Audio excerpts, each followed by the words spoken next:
अभी महाराष्ट्र में language war चल रहा है। क्यों जबरदस्ती मराठी बोलने का? पण क्यों है यहाँ पे? कौन? अरे इतना मारेगा ना अभी, मराठी सीखना मराठी। पाएगा आदमी बुढ़ापे में सीखेगा क्या? वहाँ पे किसी भी रैंडम इंसान को पकड़ के बोला जा रहा है कि या तो मराठी बोलो या फिर यहाँ से निकलो। मराठी बोल, नहीं बोलता है मराठी। तुम मराठी नहीं बोलेगा तो बंद करके तुम जा सकते हो। मराठी नहीं आता है सीखने का, नहीं तो धंधा बंद कर। वहाँ के पॉलिटिशियंस भी अलग अलग स्टेटमेंट्स दे रहे हैं। भाषा के चलते अगर कोई गुंडागर्दी करेगा तो इसको हम सहन नहीं करने वाले। इनको मराठी बोलना नहीं है, वो तो मार खाएंगे। जब जब कोई मराठी का अगर आदर नहीं करेगा ना, वो मार खाने ही वाला है। हिम्मत जाके नल बाजार और मोहम्मद अली रोड में दिखाओ ना। तो आज के वीडियो में हम समझेंगे कि ये चीज़ कितनी सही है और कितनी गलत। चलिए शुरू करते हैं। चलो भाई देखो अब मैं क्या करता हूँ। मैथिली हमारे देश की सबसे पुरानी भाषाओं में से एक है। पहले बिहार के हर कोने में मैथिली भाषा बोली जाती थी। मैथिली का कल्चर बहुत रिच था, इसमें बहुत सारा लिटरेचर था। लेकिन समय के साथ लोग इंग्लिश को, हिंदी को डेवलपमेंट का और तरक्की का ज़रिया मानने लगे। लोगों को लगने लगा कि मैथिली भाषा पुराने ज़माने की भाषा है। जो पेरेंट्स थे उन्होंने अपने बच्चों को मैथिली भाषा में बात करने से मना कर दिया और मैथिली भाषा को गवर्नमेंट का सपोर्ट भी नहीं मिला। इस वजह से आज हालात ये हैं कि मैथिली भाषा बोलने वालों की संख्या आज ना के बराबर है और हमारे देश की एक पूरी समृद्ध, एक पूरी की पूरी जिंदा भाषा खत्म होने के कगार पे है। कतबो बाहर के खाना खा ली, लेकिन जखन घर आऊ तो हमरा तो यह चाहिए। दाल, चावल, बैगन के तरुआ, गोभी के तरुआ, ई भेला के भुजिया, सजमन के चटनी, आलू गोभी के सब्जी और ये सुपर पावर मिर्चाई के अचार। अपनी लोकल लैंग्वेज में बात करने का मज़ा ही कुछ और होता है। लोग अपने आप को ज़्यादा एक्सप्रेस कर पाते हैं, ज़्यादा कंफर्टेबल होते हैं। इसके अलावा जो हमारी लोकल लैंग्वेज होती हैं, पुरानी भाषाएं होती हैं, उसमें हमारे पूर्वजों की यादें छुपी होती हैं, उनका कल्चर, उनका ज्ञान जिंदा होता है। इसलिए इंडिया की हर भाषा को प्रमोट करना, सपोर्ट करना ज़रूरी है और ये बात हमारे कॉन्स्टिट्यूशन मेकर बहुत अच्छी तरह जानते थे। इसलिए हमारे संविधान का आर्टिकल 345 कहता है कि कोई भी स्टेट, कोई भी राज्य अपनी किसी भी लोकल लैंग्वेज को अपनी ऑफिशियल लैंग्वेज बना सकता है और उस लैंग्वेज को प्रमोट करने का भी अधिकार स्टेट के पास होता है, राज्य के पास होता है। इसके अलावा आर्टिकल 29 एक लेवल और ऊपर जाके बोलता है कि अगर कोई इंसान लिंग्विस्टिक माइनॉरिटी है तो उसे भी अपनी लैंग्वेज को प्रोटेक्ट करने का, कंजर्व करने का, सपोर्ट करने का पूरा अधिकार है। ये उसका फंडामेंटल राइट है। तो सरकार तो लैंग्वेज के लिए काम करेगी ही। उसके अलावा अगर कोई इंडिविजुअल खुद भी चाहे तो वो भी अपनी लैंग्वेज के लिए कोई पॉजिटिव काम कर सकता है। तो आर्टिकल 345 का यूज़ करते हुए महाराष्ट्र गवर्नमेंट ने 1964 में मराठी को अपनी ऑफिशियल लैंग्वेज डिक्लेयर कर दिया। इसका मतलब है कि महाराष्ट्र गवर्नमेंट के जितने भी काम होंगे, कम्युनिकेशन होगा, डॉक्यूमेंट्स होंगे, साइंस होंगे, कोई ऑफिशियल नोटिस होंगे, मतलब जितनी भी चीज़ें होंगी उनमें मराठी का यूज़ करना अनिवार्य है, ज़रूरी है। इसके अलावा महाराष्ट्र गवर्नमेंट चाहे तो कुछ जॉब्स को भी रिजर्व कर सकती है कि भाई आपको ये वाली नौकरी चाहिए तो आपको मराठी आनी चाहिए या फिर आपका महाराष्ट्र से होना ज़रूरी है। जनरली ये स्टेट गवर्नमेंट की जॉब्स में हो सकता है। और महाराष्ट्र गवर्नमेंट चाहे तो अपनी भाषा को प्रमोट कर सकती है और प्रमोशन में आता है कि आप अपनी भाषा को, लोकल लैंग्वेज को, अपनी ऑफिशियल लैंग्वेज को अपने स्टेट में कंपलसरी कर सकते हैं कि भाई सारे के सारे बच्चे मराठी स्कूल में सीखेंगे। इसके अलावा टीचर्स को स्पेशल ट्रेनिंग दी जा सकती है। कुछ स्टूडेंट्स को अच्छे इंसेंटिव्स दिए जा सकते हैं कि भाई अगर तुम मराठी सीखोगे तो हम आपको ये वाली स्कॉलरशिप देंगे। इसके अलावा मराठी फेस्टिवल हम सेलिब्रेट कर सकते हैं और रैलीज़ निकाल सकते हैं, अवेयरनेस क्रिएट कर सकते हैं, बुक्स लिख सकते हैं, मूवीज़ बना सकते हैं, मराठी में सॉन्ग्स रिलीज़ किए जा सकते हैं। और अगर कोई इंसान मराठी भाषा की डिसरिस्पेक्ट करेगा तो उसके खिलाफ लीगल एक्शन भी लिया जा सकता है। महाराष्ट्र में मराठी भाषा का अभिमान रखना ये कोई गलत बात नहीं है और इनमें से बहुत सारी चीज़ें महाराष्ट्र में ऑलरेडी हो रही हैं। लेकिन महाराष्ट्र की कहानी यहाँ तक ही सीमित नहीं है। महाराष्ट्र में लैंग्वेज प्रमोशन के नाम पे ऐसा बहुत कुछ हो रहा है जो देश की यूनिटी के खिलाफ है, हमारे संविधान की वैल्यूज़ के खिलाफ है। तो एक एक करके उन सारे इश्यूज़ को समझते हैं। हमारा पहला पॉइंट है कि महाराष्ट्र में और बहुत सारे साउथ इंडियन स्टेट्स में ये बोला जाता है कि हमारे ऊपर हिंदी को थोपा जा रहा है, हमारे ऊपर हिंदी को इम्पोज किया जा रहा है। जो हमारा युद्ध, जो लड़ाई है वो इसी पे है कि किसी भी भाषा की सख्ती हम पे ना हो। अब इसके बहुत सारे आर्गुमेंट्स दिए जाते हैं, लेकिन उनमें से मेन पॉइंट है 3 लैंग्वेज पॉलिसी। तो हमारी एजुकेशन पॉलिसी कहती है कि बच्चों को कम से कम 3 भाषाएं सीखनी चाहिए, 3 लैंग्वेज सीखनी चाहिए। तो पहली जो भाषा होगी वो होगी इंग्लिश, ताकि आपका जो इंटरनेशनल कम्युनिकेशन है वो ईजी हो सके। दूसरी भाषा आप सीखेंगे आपकी कोई भी लोकल लैंग्वेज। तो जिस भी स्टेट में आप रहते हैं वहाँ पे जो भी लैंग्वेज इंपॉर्टेंट है, आप अपनी अपनी भाषाएं सारे के सारे राज्य सीखेंगे, तो अपनी लोकल लैंग्वेज सीखेंगे। और तीसरी बच्चों को एक भाषा सीखनी है, वो होगी कोई भी इंडिया की एक लैंग्वेज। ठीक है, इंडिया के किसी भी स्टेट की कोई भी एक लैंग्वेज हो सकती है। 8th शेड्यूल में 22 भाषाएं दी गई हैं इंडिया की, उनमें से कोई भी लैंग्वेज एक बच्चे को सीखनी है, ताकि देश की एकता बढ़े, बच्चे एक दूसरे के कल्चर को जाने, और कल को मान लीजिए आप उस स्टेट में जाते हैं तो आप वहाँ जाके ईजिली बात भी कर पाएँ। तो सोच तो बहुत अच्छी है, भारत को जोड़ने की कोशिश की जा रही है, कुछ अच्छा काम करने की कोशिश की जा रही है, लेकिन दिक्कत आई इम्प्लीमेंटेशन में। अब देखिए, ये जो तीसरी लैंग्वेज का कॉन्सेप्ट था वो क्या था कि आप भारत की कोई भी भाषा सीख सकते हैं, लेकिन क्या हुआ, जो साउथ के स्टेट थे, ईस्ट वेस्ट के स्टेट थे ना, वहाँ पे ना सिर्फ हिंदी सिखाने की अनकॉन्शियसली कोशिश की गई। तो सीबीएसई स्कूल होते हैं, वहाँ पे जनरली हिंदी की बुक्स पहुँच जाते हैं और कहीं ना कहीं लोगों को हिंदी सिखाने की कोशिश की गई, जबकि पॉइंट क्या था कि आप कोई सी भी भाषा सीख सकते हैं। तो सबसे पहले तो ये हुआ, चलो ये फिर भी ठीक था, लेकिन दूसरी दिक्कत क्या हुई कि जो नॉर्थ के जो स्टेट्स थे ना, वहाँ पे सिर्फ और सिर्फ संस्कृत सिखाई गई, ठीक है, ताकि नए टीचर्स को हायर ना करना पड़े, अलग अलग एग्जाम पेपर्स ना बनाने पड़े, जो भी कंफर्ट उनको चाहिए था, जो भी था, तो उन्हें संस्कृत अकेली सिखाई। बाकी के स्टेट्स में सिर्फ हिंदी को फोर्स किया गया और यहाँ पे सिर्फ संस्कृत को सिखाया गया, जबकि कॉन्सेप्ट क्या था कि सारी लैंग्वेज को सिखाना है। अब इससे दो दिक्कत आई। पहली दिक्कत तो ये है कि देखो, संस्कृत तो कोई बोलता नहीं है, तो उसका आउटपुट तो जीरो हो गया। संस्कृत आप सीख भी लोगे तो उसका यूज़ कहाँ करोगे, ठीक है। और दूसरी दिक्कत आई जो कि जेन्युइन थी, कि बाकी स्टेट को ये लगा कि यार देखो, आप हमें हिंदी सिखा रहे हो, पहले तो आपने बोला था कि सारी लैंग्वेज सिखाएंगे, लेकिन आप सिर्फ हिंदी सिखा रहे हो, और दूसरा हमारी भाषा तो आप बच्चे को सिखा ही नहीं रहे हो ना, तो मतलब हमारा कल्चर तो कहीं नहीं फैल रहा है, ऊपर से सिर्फ हिंदी हमारे ऊपर आ रही है, तो कहीं ना कहीं ये चीज़ गलत हुई। लॉजिकली क्या होना था कि बच्चों को हर लैंग्वेज सीखते, पंजाबी, तमिल, तेलुगु, मराठी, सब बच्चे एक दूसरे के मतलब एक दूसरे की लैंग्वेज सीखते और वो चीज़ ईजी हो जाती है। तो कहीं ना कहीं एक ये गलती गवर्नमेंट से हुई अनकॉन्शियसली या कॉन्शियसली, जिसको सुधारने की ज़रूरत है। लेकिन लेकिन लेकिन लेकिन इसका मतलब ये नहीं है कि हिंदी को बाकी स्टेट्स पे थोपा जा रहा है। हमें थोड़ा सा प्रैक्टिकली सोचना पड़ेगा। देखिए क्या होता है, कोई भी जो देश होता है ना, उसमें ऐसी एक भाषा की ज़रूरत होती है कि जो सारे लोग समझें। तो उससे क्या होता है कि पॉलिटिकल एक्टिविटी, इकोनॉमिक एक्टिविटी या जो नॉर्मल से डेली जो वर्क होते हैं वो ईजी हो जाता है, देश को चलाना ईजी हो जाता है। तो एक लैंग्वेज सारी कंट्री कोशिश करती है कि कम से कम सबको आए। अब नेचुरली क्या है कि हिंदी एक ऐसी भाषा है जो ज़्यादा लोगों को आती है और ज़्यादा लोग समझते हैं, तो फिर इसलिए हमारा संविधान का आर्टिकल 351 भी कह देता है कि यार एक काम करो, हिंदी सारे लोगों को सिखा दो, अगर हो सके तो सारे लोग समझ लेंगे, क्योंकि वो ईजी है, क्योंकि बहुत से लोगों को आती है और बच्चे लोग जल्दी से सीख जाएंगे। तो उससे क्या होगा, एक कॉमन लैंग्वेज हो जाएगी देश की, जो प्रैक्टिकली हम यूज़ कर पाएंगे, बाकी सब अपना अपना कल्चर संभालेंगे, सब अपने अपने घर में रहेंगे, कोई टेंशन तो है नहीं। तो अपनी लैंग्वेज की सब रिस्पेक्ट करेंगे, बाकी एक हिंदी सबको सिखा लो। तो ये कैसा अप्रोच है, ये प्रैक्टिकल अप्रोच है। अब इसकी जगह अगर ऐसा होता है कि मान लीजिए पंजाबी ज़्यादा लोग बोल रहे होते, मराठी ज़्यादा लोग बोल रहे होते, या जो भी बंगला ज़्यादा बोल रहे होते, तो फिर कॉन्स्टिट्यूशन कोशिश करता, सब लोग कोशिश करते कि इसको सिखा दो, क्योंकि वो ईजी टास्क है, प्रैक्टिकल टास्क। मैं आपको एक बहुत सिंपल सा एग्जांपल देता हूँ।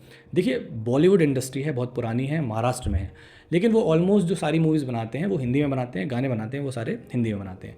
ऐसी बड़ी बड़ी पिक्चर रिलीज़ हुई, जैसे बाहुबली हुई, KGF हुई, तो उसे भी हिंदी में रिलीज़ किया, इंग्लिश में रिलीज़ किया, बहुत सारी भाषाओं में रिलीज़ किया। तो क्या इसका ये मतलब है कि वो अपनी लैंग्वेज की, अपनी कल्चर की बेइज्जती कर रहे हैं, डिसरिस्पेक्ट कर रहे हैं? क्योंकि उस हिसाब से तो उन्हें सारी पिक्चर मराठी में बनानी थी, इन्हें हिंदी में रिलीज़ ही नहीं करना था। नहीं, वो अपने स्टेट में भी इज्जत से रह रहे हैं, कुछ मूवीज़ बनाते हैं, उनकी भाषा में बात कर रहे हैं, वो अपने लेवल पे चल रहा है। लेकिन बड़े लेवल पे लॉजिकली पैसा भी तो कमाना है, काम भी तो करना पड़ेगा ना। पैसा तो जब ही आएगा ना जब हम वर्ल्ड लेवल पे काम करेंगे। सेम कॉन्सेप्ट है हमारे यहाँ लैंग्वेज का, कि देखिए ऑफिशियल लैंग्वेज का बोला गया है ना, अपने अपनी स्टेट की लैंग्वेज बनाइए, पढ़ाइए बच्चों को, तो अपने लेवल पे काम कीजिए, लेकिन बड़े लेवल पे भी तो काम करना पड़ेगा, पैसा वैसा कमाना पड़ेगा, देश का जो कम्युनिकेशन है उसे ईजी करना पड़ेगा। इसलिए ही हिंदी को बोला जाता है कि हाँ, हिंदी को प्रमोट कर लो, सब लोगों को सिखा देते हैं, बाकी सब अपने अपने मज़े करो, कोई टेंशन थोड़ी है। और मुझे लगता है यार, हमारा एक ऐसा देश है जहाँ पे धर्म के नाम पे, कल्चर के नाम पे कुछ नहीं थोपा जाता है, ठीक है, ऑलमोस्ट नहीं थोपा जाता है। बाकी देशों में तो बहुत बुरे हाल है। दूसरा पॉइंट जो महाराष्ट्र में उठाया जा रहा है वो ये है कि हम चाहते हैं कि लोग मराठी भाषा की इज्जत करें, मराठी भाषा की रिस्पेक्ट करें। जब जब कोई मराठी का अगर आदर नहीं करेगा ना, वो मार खाने ही वाला है। लेकिन हमें यहाँ पर ये समझना होगा कि इज्जत कोई मांगने वाली चीज़ नहीं होती है। आप रिस्पेक्ट मांगते नहीं हो कि भाई मेरी इज्जत करो। लोग आपकी क्वालिटी देखकर और आपकी नीड देखकर आपकी रिस्पेक्ट अपने आप करते हैं। मैं आपको एग्जांपल देता हूँ इंग्लिश का। देखिए, ऐसा नहीं होता है कि अमेरिका वाले आ गए, ब्रिटिशर्स आ गए कि भाई तू इंग्लिश बोल, 2 थप्पड़ इंग्लिश बोल, नहीं तो रिस्पेक्ट कर इंग्लिश की, ऐसा कर वैसा कर। ऐसा नहीं होता है। लोग खुद इंग्लिश बोलते हैं। क्यों बोलते हैं? क्योंकि पूरा करियर इंग्लिश में बनता है, पूरी मूवीज़, गाने हैं, लिटरेचर है, इतनी सारे रिसर्च पेपर हैं, अच्छे लोग इंग्लिश बोलते हैं, बहुत सारी चीज़ें इंग्लिश में हैं। तो लोग खुद से इंग्लिश सीखते हैं, खुद से इंग्लिश बोलते हैं। अब इंग्लिश तो ऑलरेडी बड़े लेवल पे फेमस हो चुकी है, पहुंच चुकी है, लेकिन हम अपने लोकल लेवल पे अपने कल्चर के लिए क्या कर सकते हैं? महाराष्ट्र में क्या होना चाहिए? तो सबसे पहले तो होना चाहिए कि महाराष्ट्र के लोग खुद मराठी में बात करें। आपके बहुत सारे लोग मराठी में बात ही नहीं करते हैं और आपके यहाँ के बहुत सारे लोगों को मराठी ही नहीं आती है। You speak Marathi yourself? मी बोलतात पण मी फ्रिक्वेंट माझी मराठी कमजोर आहे। नहीं, मैं थोड़ी टूटी फूटी मराठी बोलूंगा तो घर पे भी गाली पड़ेगी। मराठी सोच के आया था, लेकिन अभी निकल नहीं रही है मुंह से। अगली बार आऊंगा तो पूरी तरह मराठी में बात करूंगा। दूसरा, इतनी बड़ी बॉलीवुड इंडस्ट्री है तो मराठी में बहुत अच्छी मूवीज़ बन सकती हैं, गाने बन सकते हैं, बुक्स लिखी जा सकती हैं, लिटरेचर प्रिपेयर हो सकता है, और भी ऐसे बहुत सारे काम हैं जो महाराष्ट्र में मराठी के प्रमोशन के लिए किए जा सकते हैं। तो फिर सब लोग ये क्वालिटी देखेंगे, ये चीज़ें देखेंगे और अपने आप रिस्पेक्ट करेंगे। लेकिन ये जो अधेड़ उम्र के आदमी महिलाओं के साथ बदतमीजी कर रहे हैं, ऐसा करके मराठी कल्चर की कौन सी इज्जत हो जाएगी?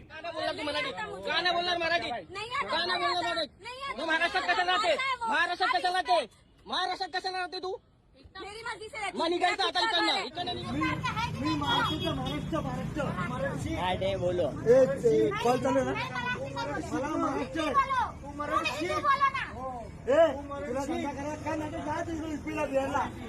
एक आदमी ने 2 महिलाओं को मराठी ना बोलने पर एक छोटे से बच्चे के सामने पीट दिया।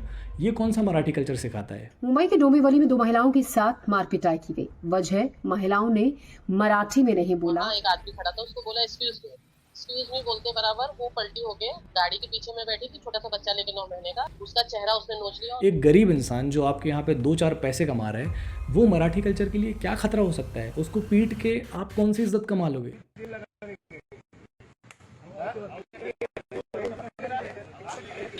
एक आदमी अपने परिवार के लिए 4 पैसे कमाता है, इज्जत से कुछ काम करता है, उसको बीच बाजार में चाटे ही चाटे मारकर आपके मराठी कल्चर को कौन सी इज्जत मिल जाएगी? महाराष्ट्र में कौन सी भाषा बोली जाती है? सब भाषा कौन सी?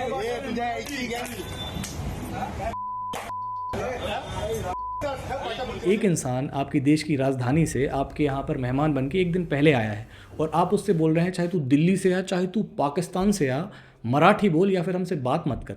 भूल गए कि स्वराज क्या था? मैं दिल्ली से आया हूँ, यहाँ पे पाकिस्तान से आम्ही मराठी बोलायचं। मराठी सीख। दिल्ली से आया हूँ 2 दिन सीखूंगा मैं। किसी और की भाषा को अपनी राज्य में दबाना क्या मराठी कल्चर है? वहां पर जाकर बोलते हैं कि इस स्कूल में पंजाबी नहीं सिखाई जा सकती। अगर यहाँ पर पंजाबी सिखाई तो पहले हम हाथ जोड़कर, बाद में हाथ छोड़कर यहाँ की कम्युनिटी को और यहाँ के स्कूल के मैनेजमेंट को दिखाएंगे। ना पुलिस है, ना कोर्ट है, नेता गुंडे बन गए हैं, अपने देश के लोगों को मार रहे हैं बिना सही गलत जाने। कस्टमरला कोणता त्रास होतो का?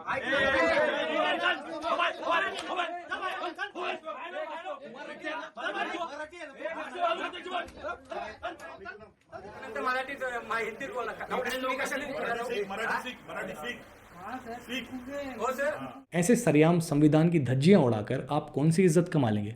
पता है कौन सी इज्जत कमाएंगे? कोई सी इज्जत नहीं कमाएंगे। जो इंसान पिट रहा है ना, उसके पास 2 ही ऑप्शन है। अगर उसके पास लोग नहीं हैं तो वो सामने से बोलेगा कि मुझे माफ़ कर दो, लेकिन अंदर ही अंदर वो आपके कल्चर को और आपको बुरा ही बोलेगा, गालियाँ ही देगा। और अगर उसके पास ऑप्शन है तो वो आप फाइट बैक करेगा, आपको मारने की कोशिश करेगा, इज्जत तो नहीं करेगा। और मैंने देखा है यार, हमारे देश में मैंने कभी नहीं सुना था कि कोई इंसान लैंग्वेज के बारे में बोल रहा है कि ये लैंग्वेज बुरी है या इसकी मैं इज़्ज़त नहीं करता। लोग धर्म के ऊपर बोलते हैं, लेकिन लैंग्वेज के बारे में कोई नहीं बोल रहा था। लेकिन आज हालात ये हैं कि लोग मराठी के बारे में डिस्कस कर रहे हैं नेगेटिव वे में। इसका मतलब कुछ गलती तो आपसे हुई है जिसको सही करने की ज़रूरत है। तीसरा मुद्दा जो महाराष्ट्र में उठाया जा रहा है वो ये है कि अगर आप महाराष्ट्र में हो तो मराठी बोलो या फिर यहाँ से निकलो। ठीक है, तो इस पॉइंट को थोड़ा हम समझते हैं। देखिए, 3 केसेस हो सकते हैं। पहला केस ये है कि कोई इंसान महाराष्ट्र में कुछ दिन के लिए घूमने आया है, तो ये तो उसका फंडामेंटल राइट है कि भाई हम देश के किसी भी पार्ट में घूम सकते हैं। अब अगर उससे कोई कह रहा है कि तू मराठी में बात कर, मराठी सीख, तो ही तू यहाँ पे आ, नहीं तो यहाँ से निकल, तो ये बिल्कुल गलत चीज़ है। कोई 2 दिन में मराठी कैसे सीखेगा? और अगर ऐसे सब लोग हम करने लगेंगे, सारे राज्य यही करने लगेंगे, तो हमारा देश ही टूट जाएगा, कोई कहीं घूमने नहीं जा पाएगा। ठीक है, तो ये तो बिल्कुल लॉजिकली, प्रैक्टिकली हर तरीके से गलत है। अगर कोई एक इंसान ऐसा कह रहा है कि तू 2 दिन के लिए आ रहा है तो अभी तू मराठी सीख, तो वो इंसान बहुत पागल है, उसका इलाज कराने की हमें सख्त ज़रूरत है। दूसरा केस ये हो सकता है कि कोई इंसान महाराष्ट्र में जॉब करता है। तो 2 टाइप के लोग जॉब करते हैं। एक तो जो महाराष्ट्री हैं, तो मतलब वो स्टेट गवर्नमेंट में जॉब करते हैं या अपनी कोई लोकल जॉब करते हैं, तो उनको तो मराठी आती होगी, तो कोई दिक्कत नहीं है। अब कोई इंसान बाहर से आया है, ठीक है, तो हम एग्जांपल लेते हैं सेंट्रल गवर्नमेंट एम्प्लॉयज़ का, क्योंकि अभी बहुत सारे वीडियोज़ वायरल हो रहे हैं कि बैंक के एम्प्लॉयज़ को बोला जा रहा है कि तू मराठी बोल, नहीं तो हम तुझे बहुत मारेंगे। इधर नौकरी करता है ना तो मराठी सीखने का, इधर आपको आइडेंटिटी दिखाने का। मराठी मध्ये बोल आता, शिक मग मराठी। देखिए, जो सेंट्रल गवर्नमेंट के एम्प्लॉयज़ होते हैं, जैसे कि बैंक हो गया, रेलवे हो गया, आईएएस हो गया, आईपीएस हो गए, इनके ना बहुत सारे ट्रांसफ़र होते रहते हैं। तो हो सकता है कि ये 6 महीने के लिए आपके यहाँ रहें, 1 साल के लिए रहें, 2 साल के लिए रहें, फिर हो सकता है कि इनको पंजाब जाना पड़े, बंगाल जाना पड़े, गुजरात जाना पड़े। अब जॉब का प्रेशर होता है, काम होता है, फैमिली होती है, बहुत सारी जिम्मेदारी होती है, ट्रांसफ़र होते रहते हैं। तो उनके लिए पॉसिबल नहीं है ना कि वो हर स्टेट की भाषा सीखें, ठीक है, इतना उनके पास टाइम भी नहीं है। तो अगर वो अपने मन से सीख रहे हैं तो ठीक है, बाकी आप उन्हें लीगली फोर्स नहीं कर सकते हैं कि उन्हें ये भाषा बोलनी पड़ेगी। यहाँ पे 2 चीज़ें अच्छी होंगी जो होंगी कि अगर वो आपके स्टेट में आएंगे तो उनका जो बच्चा है वो आपके स्कूल्स में जाएगा तो वहाँ पे मराठी सीखेगा, तो वो मराठी कल्चर लेके जाएगा। और अगर आप खुद अपने कल्चर को अच्छे से मेंटेन कर दें तो अगर वो ऑफिसर या जो भी हैं वो आपके स्टेट में अगर 2-3 साल 1-2 साल रह रहे हैं तो वो भी अच्छी यादें लेके जाएंगे, जो कि एक अच्छी चीज़ है। तो आप ये कह सकते हैं कि यार भाई आपके ऑफिस में आप मराठी यूज़ करिए, ये करिए, वो करिए, लेकिन एक इंसान को आप फोर्स नहीं कर सकते। आप उसको नहीं आती है तो नहीं आती है, क्योंकि 40 साल का 50 साल का आदमी हो गया है, वो क्या भाषा कैसे सीखेंगे? लोग इंग्लिश अच्छे से नहीं बोल पा रहे हैं, 3-4 भाषाएं कैसे सीखेंगे? ठीक है, तो ये भी है कि आप सेंट्रल गवर्नमेंट के एम्प्लॉय को भी फोर्स नहीं कर सकते। अब तीसरा केस ये हो सकता है कि कोई इंसान बहुत समय से महाराष्ट्र में रह रहा है, 10-20 साल हो गए हैं, तो क्या इस इंसान को मराठी सीखनी चाहिए? तो आंसर है हाँ, इस इंसान की जिम्मेदारी तो है कि इसे मराठी सीखनी चाहिए, कल्चर की रिस्पेक्ट करनी चाहिए।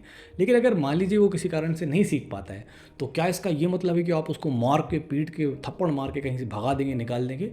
तो आंसर है नहीं। आप लीगली तो किसी भी इंसान को फोर्स नहीं कर सकते कि तुझे ये करना ही पड़ेगा। वो कोई सा भी धर्म मान सकता है, अपना कल्चर मेंटेन कर सकता है, और ये चीज़ ज़रूरी भी है। आप खुद इमेजिन कीजिए कि मान लीजिए कोई मराठी इंसान हरियाणा में जाता है, ठीक है, 10-20 साल के लिए रह रहा है, जितने भी टाइम के लिए, और एक हरियाणा वाला बंदा आके बोले कि ओ भाई बोल, तू यही बोल, ऐसा कुछ करे, तो क्या वो अच्छा लगेगा? क्योंकि वो खुद वहाँ पे अकेले हैं, खुद वहाँ पे वो माइनॉरिटी है, और कोई इंसान उसके साथ बदतमीज़ी कर रहा है, मार रहा है, तो हमारे देश के भाईचारे के लिए सही नहीं है। उसकी जगह अगर हरियाणा के लोग या मान लो किसी भी स्टेट के लोग, हम अगर जोक मारेंगे, अरे भाई हमारी भाषा बोल, मज़ा आएगा, दोस्ती वोस्ती, इस वे में अगर हम जाएंगे तो शायद चीज़ें अच्छी होंगी।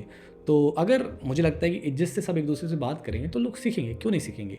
तो पॉइंट ये है कि लीगली तो आप किसी भी इंसान पे ये प्रेशर नहीं डाल सकते कि तुझे ये भाषा बोलनी ही पड़ेगी। हाँ, प्यार से हम सब एक दूसरे से अपने कल्चर को फैला सकते हैं, अपनी क्वालिटी को बढ़ा सकते हैं, तो बाकी लोग हमारे कल्चर को अपने आप फॉलो करेंगे। तो ये थे हमारे इंपॉर्टेंट मुद्दे जो मराठी भाषा को लेकर अभी हमारे देश में चल रहे हैं। और जाते जाते ना मैं आपको एक कहानी सुनाता हूँ। देखिए, हिटलर जो था ना, वो भी अपने आप को बहुत महान बताता था, अपने आप को आर्यन बताता था, उसके हिसाब से उसका धर्म सबसे ऊपर था, उसका कल्चर सबसे इंपॉर्टेंट था। और फिर उसने बोला कि ये जो ज्यूस लोग हैं ना, ये हमारे कल्चर को बर्बाद कर रहे हैं, इन्हीं की वजह से हम वर्ल्ड वॉर 1 में हारे थे, इनने हमारे धर्म को ख़राब किया, इनने सब खराब किया, ये बहुत गंदे लोग हैं ज्यूस लोग। तो सारे लोग हिटलर के साइड हो गए और उन्होंने ज्यूस लोगों को पीट दिया, मार दिया, उनके साथ बहुत गलत किया। पता है जबकि इंपॉर्टेंट पॉइंट क्या था? इंपॉर्टेंट पॉइंट ये था कि ज्यूस सिर्फ 1% थे, ठीक है, जर्मनी में ज्यूस सिर्फ 1% थे, वो कुछ भी गलत नहीं कर सकते थे, ठीक है, वो छोटी मोटी नौकरी करते थे, डॉक्टर थे, गाने वाने गा लेते थे, नॉर्मल से काम करते थे, वो देश के लिए कोई खतरा नहीं थे। फिर भी सबने मान लिया कि ये खतरा है और अपनी भड़ास जो भी ज़िंदगी की थी वो उनके ऊपर निकाल दी। इस टेक्निक को बोलते हैं स्केप गोटिंग। आप बलि का बकरा बनाते हो कुछ लोगों को और फिर अपने लोगों से ऐसे टाइम पास करवाते हो उनको मार पीट के। तो यही सारे सेम चीज़ ना आज के नेता भी हमारे यहाँ पे करते हैं, छोटे लेवल पे। आप खुद सोचोगे, एक इंसान जो फैमिली की परेशानी में उलझा हुआ है, छोटा मोटा काम कर रहा है, महाराष्ट्र में रह रहा है, उसको खुद का पता नहीं है उसकी ज़िंदगी में क्या हो रहा है, वो हमारे कल्चर के लिए खतरा कैसे हो सकता है? हमारा कल्चर इतना छोटा थोड़ी है कि कोई भी इंसान उसके लिए खतरा है। और भाई मैं आपको बताऊं, हमारे देश का आदमी ना हमारे कल्चर के लिए खतरा नहीं हो सकता, ठीक है, नहीं होगा। और आप खुद सोचो कि जो भी हमारा धर्म है, हमारा कल्चर है, हमारी भाषाएं हैं, इनका काम है लोगों को एक करना, लोगों के बीच में प्यार बढ़ाना। भाषा का काम होता है कि हम एक दूसरे को समझ पाएँ, एक दूसरे को अपनी बात समझा पाएँ, चीज़ें अच्छी हों। लेकिन अगर हम इन्हीं के नाम पे एक दूसरे से लड़ रहे हैं, लोगों को मार पीट रहे हैं, हमारे देश के लोगों को पीट रहे हैं, तो क्या हम सच में अपना कल्चर बचा रहे हैं या हम अपने कल्चर को ख़राब कर रहे हैं? तो आप सोचिएगा इस बारे में। और इसी बात के साथ आज वीडियो को ख़त्म करते हैं। मिलेंगे किसी और वीडियो में, तब तक आप अपना ध्यान रखिए। Take care, goodbye, bye bye.